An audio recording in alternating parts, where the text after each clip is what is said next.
실장의 더전실무 톡톡 서승입니다. 자, 오늘은 자본금과 적립금 조정 명세서에 대해서 작성을 해보도록 하겠습니다. 자, 자본금과 적립금 조정 명세서 들어가서 보시면 을지, 갑지 이렇게 있는데요. 일단 검토 소식 들어가 보시면 공제 대상, 기공제 여부 이런 항목들 2월 결성과 관련된 설명들이 있으니까 참고해서 보시고요. 자, 을지 쪽부터 작성에 대해서 보겠습니다. 자, 우선 세무조정상 유보사항에 대한 내역을 정리하도록 하고 있습니다. 자, 세로 블록이 해보시면 조정 내역들 중에서 유보로 된 항목들이 쪼로로 표시가 됩니다. 저희가 세무조정을 할 때 자, 유보 발생, 유보 감소 해가지고 기재해놨던 것들인데요.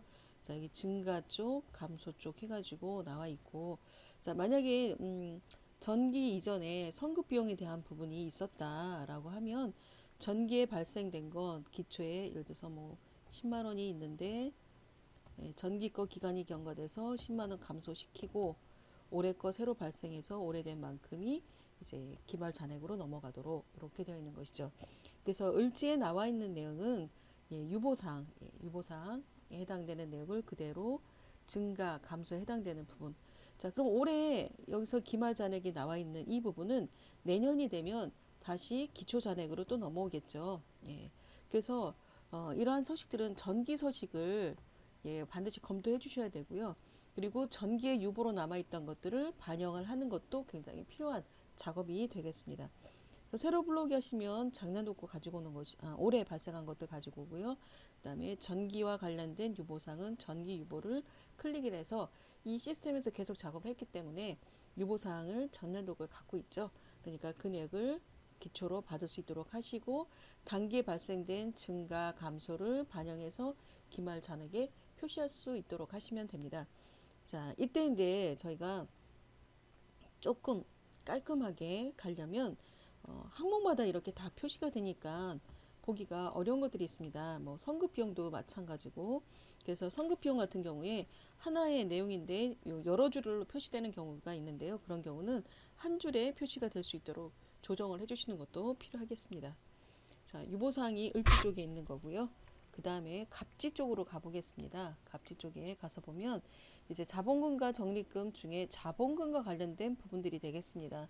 자, 여기도 세로 블록 일단 한번 눌러 보시고요. 그러면 기말 잔액들이 그대로 지금 증가란에 와 있습니다.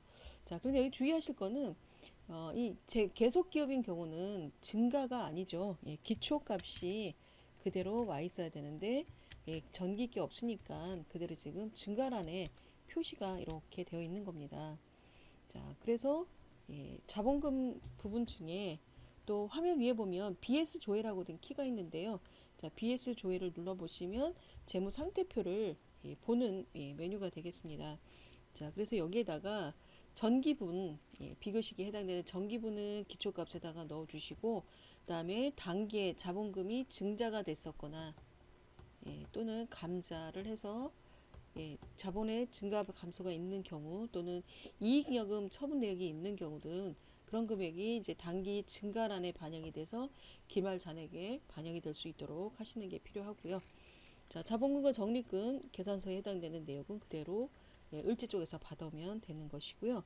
자, 손익계산서에 반영되지 않은 지금 법인세 납부해야 될 세금, 법인세 계산된 금액, 지방세 계산된 금액 여기다가 기재해서 기말잔액으로 표시해 주시면 됩니다.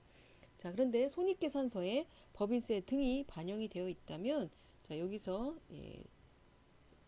반영이 되어 있으면 여기에 반영을 시켜주시면 되는 것이죠. 자, 이렇게 해서 차감감 해서 손익에 대한 내역을 반영을 해주시면 되고요.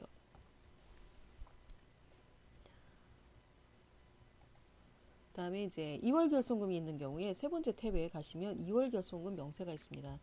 자, 2월 결손금은 지금 10년 동안 차감할 수가 있는데요. 또 중소기업 같은 경우에 이제 80%까지 감안을 하도록 하고 있기 때문에 그 내용도 감안해서 관리를 하실 건데, 자, 여기서 보면 사업연도가 몇 년도에 발생한 것인지, 자, 2018년 12월 31일 날 전년도에 2월 결손금이 1,000만 원이 있었다.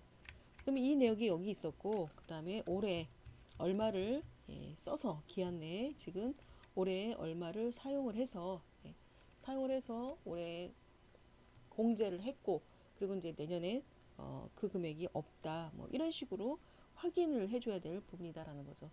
그래서 단기에 이익이 나서 이 부분을 1,000만 원을 가져다 쓰겠다 반영을 하게 되면 여기에 금액을 넣고 더 이상 기한은 없다 이렇게 되는 거고요.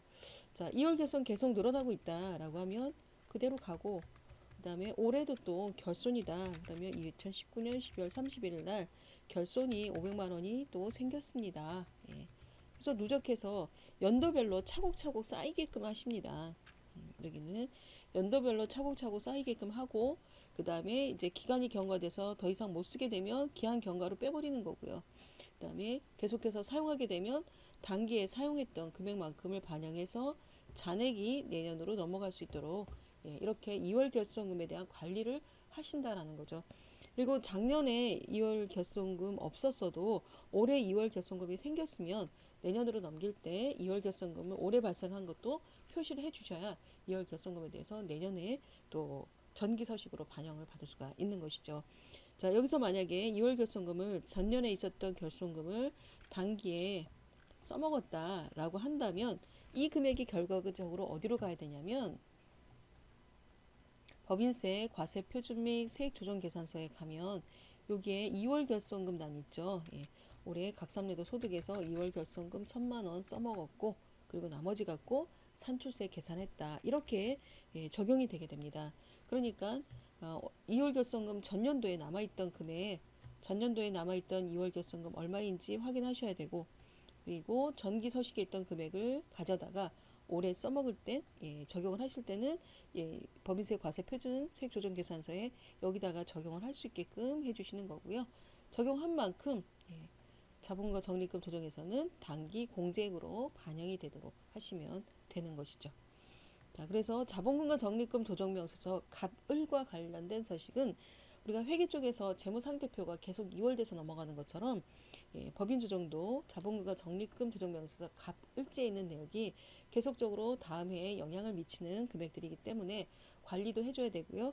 또 그리고 이 내역이 또 을지에 나와 있는 이러한 유보사항 이런 것들도 정확하게 정리가 돼서 내년도로 넘어갈 수 있도록 해야 되고, 전기에 받은 전기에 기말 잔액으로 있던 금액이 올해 기초 잔액으로도 왔나, 자 이런 부분도 정확하게 확인을 해주셔야 될 필요가 있는 서식입니다. 또 특히 이 서식도 전자신고 대상이죠. 그러니까 정확하게 작성될 수 있도록 확인해 주시면 되겠습니다. 자, 이렇게 해서 자본금과 적립금 조정 명세에서 갑을 관련된 서식 작성에 대해서 살펴보았습니다. 자, 정리하시고요. 다음 시간에는 주식 변동 상황 명세서 작성에 대해서 살펴보도록 하겠습니다. 수고하셨습니다.